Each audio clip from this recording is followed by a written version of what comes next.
I'm Vanessa Rock, the girl on a bike, and in this video I have a pretty epic, colossally huge announcement.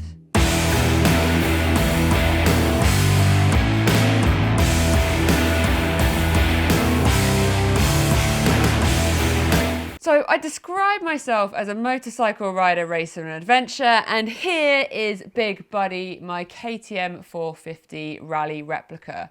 I braved the desert for the first time just 19 months ago, doing my very first road book, very first sand, very first dunes, and very first rally, and that was in Qatar with Patsy Quick. You can see that video on my channel. Since then, I've done 8 big international desert rallies, and it's pretty safe to say that I am somewhat addicted to the desert, to roadbook navigation and rallying. Now, there's lots of videos on my channel of that journey, including a full series of the Tunisia Desert Challenge, which was incredibly difficult. I was the first female to ever enter, the first female to ever finish, but that didn't mean it wasn't without its troubles. There were some helicopters, some slightly less romantic campfires in the sand dunes, and you can watch that series. You can also see my adventures doing 1,000 Duners on a Tiger 900 Rally Pro, first female to ever finish on a big standard adventure bike. But I've definitely put myself in some pretty extreme environments, but I'm very pleased to say that my training, my determination to put myself outside of my comfort zone and to try and improve my skill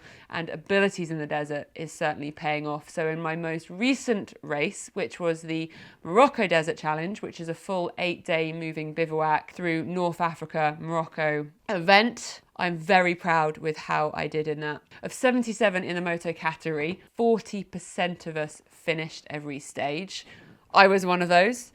There was absolutely insanely hot temperatures. The peak temperature recorded in the dunes was 52 degrees. Your body literally does start to feel like it's shutting down. There were a couple of people that unfortunately didn't come home from that rally, just a sheer sign of how extreme these desert races can be. But I somehow managed to, on Big Buddy here, finish 25th overall. So I'm incredibly pleased with that. My riding, my navigation has continued to climb and progress, and it's time to go after the big boy races out there. Now, historically, there is a very big race with a destination of the Dakar that has a huge history, an incredible journey of many people over the years going out, putting themselves on that start line and fighting to get to the finish. The legend Patsy Quick, who I did my very first rally with, is among one of the first women to ever finish and enter that race, making it all the way to the end.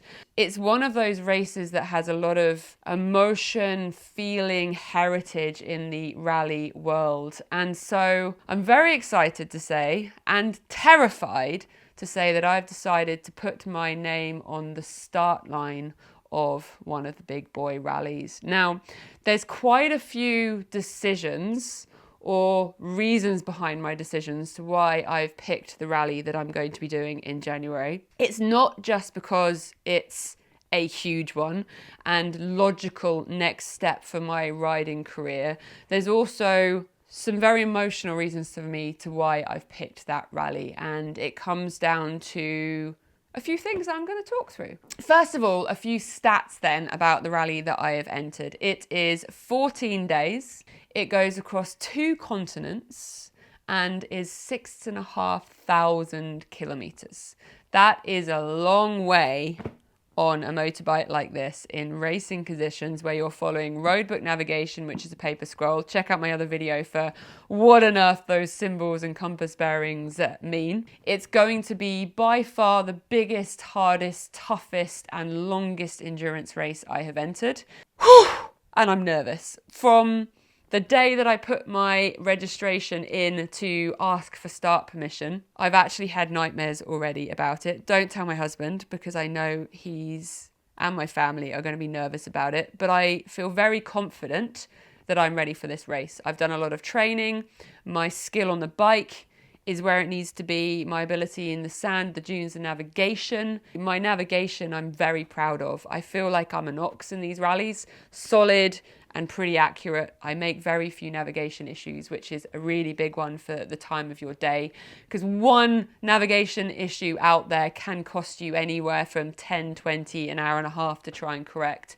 So my navigation is good. My fitness is also really good. I've been doing a lot of training. Now, historically with my hip, I do have a lot of psychological and physical management of the pain, but I feel like I just need to do this to prove to myself that I can, that the accident doesn't have to control everything. And with the right pain management and preparation, I feel as though I'm ready for this race. The race itself is the Africa Eco Race.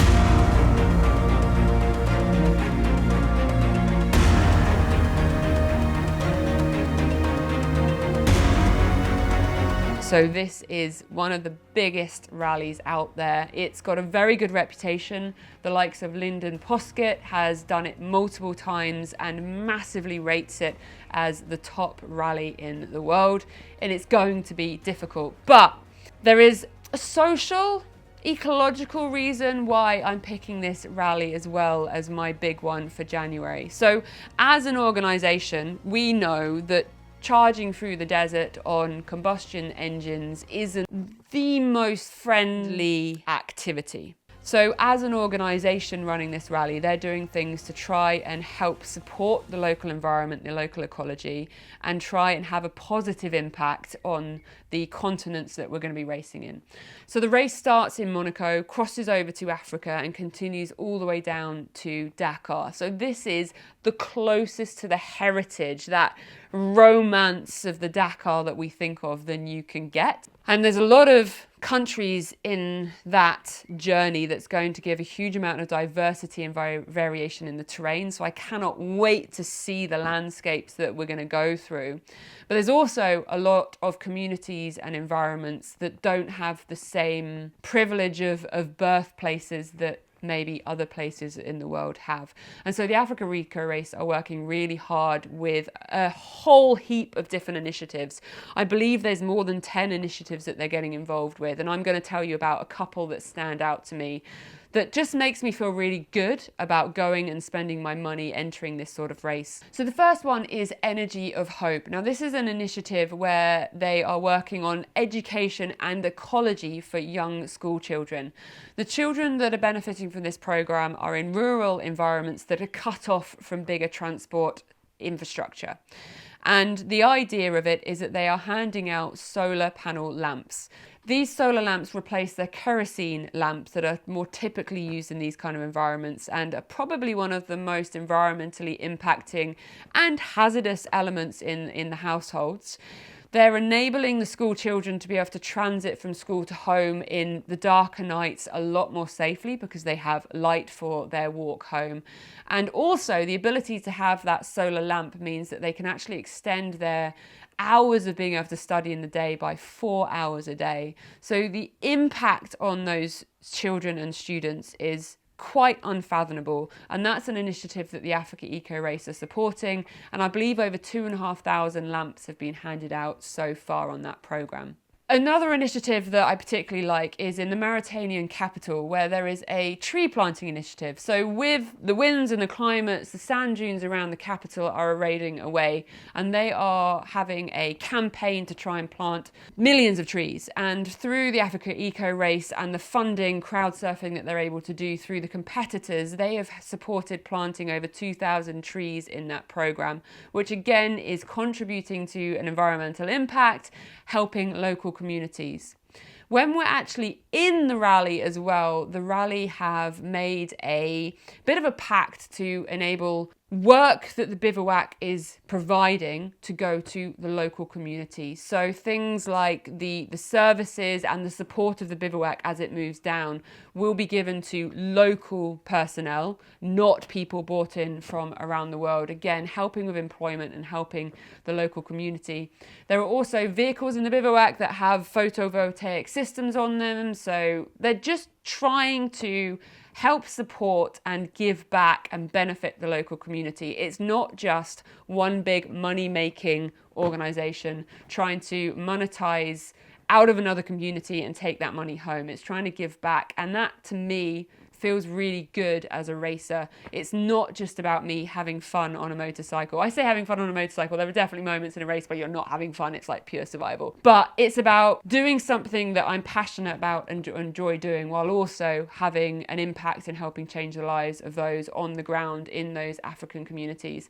And that feels really good. Now, Africa Eco Race as a race is very hot on the safety side of things. They've got 3 helicopters, 2 plane shuttles, bus ambulance, I think 2 or 4 4x4 vehicles in case of people need to be moved around, 20 plus doctors. So on the safety side, I know that I'm going to be well looked after. And if you're looking to do a rally, I definitely do recommend you look into the safety infrastructure that rally is providing, because when things go wrong, you want to make sure that they've got the right things in place to look after you.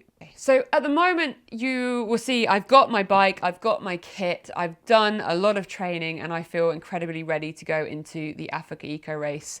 It is the middle of the summer and the race is in January 2024. So I've got a bit of a push now to try and raise the right amount of funds to do it. Now, I'm not going to stand here and ask you for sponsorship or anything like that, but I do have a tiny ask.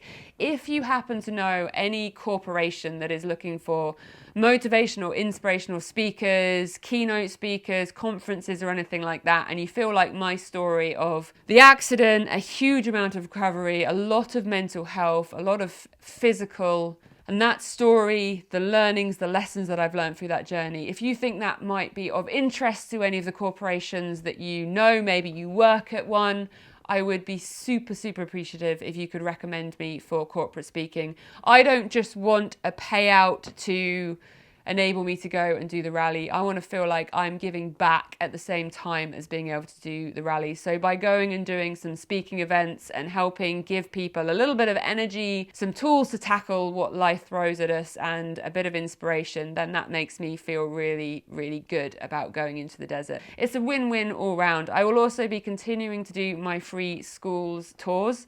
So if you happen to have a connection with a school who would like a guest speaker for the day, I will go into any school in the UK for free and provide my story and energy to the youth of tomorrow in a way that I hope that I can continue to turn, I should say, the accident and the trauma that I went through into a positive for other people, taking the lessons and giving something back. I feel incredibly privileged to be able to go to some of the countries across places like Africa and race incredible equipment like Big Buddy here. And so something that I've decided to do is to try and give back to the local communities. I've become a brand ambassador for Two Wheels for Life. Now, they are a charity organisation that are helping to deliver healthcare in countries that are a little bit more in need than myself. These are countries that include the countries that I'm going to be racing through in the Africa Eco Race. And some of the things that they do is helping people with the education around motorcycle and their use for transportation in healthcare. Particularly important for pregnant women, for injuries, illness, getting mobility of medical care into some of those remote villages where typically you'd be seeing people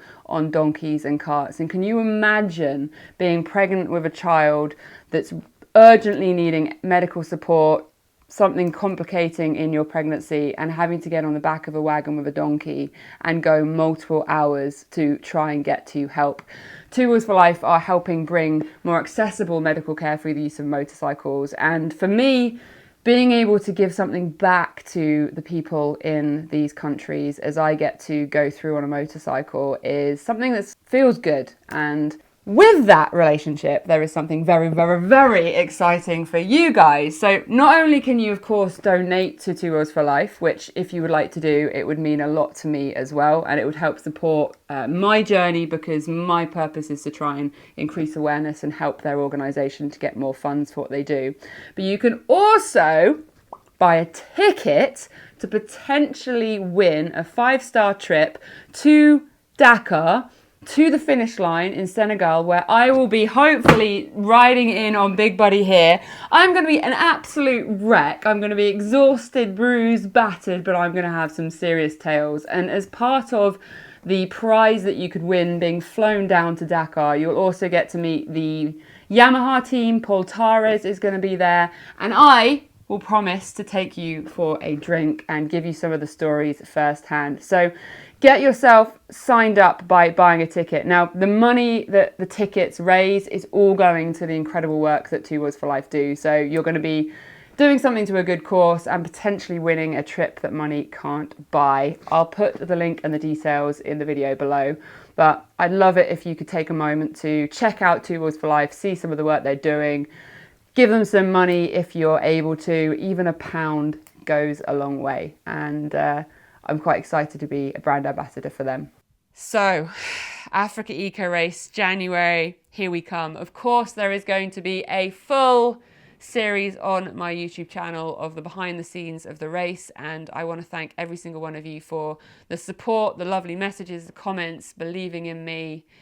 Let me know if you have any questions in the comments. Let me know what you think, and let's go to the desert.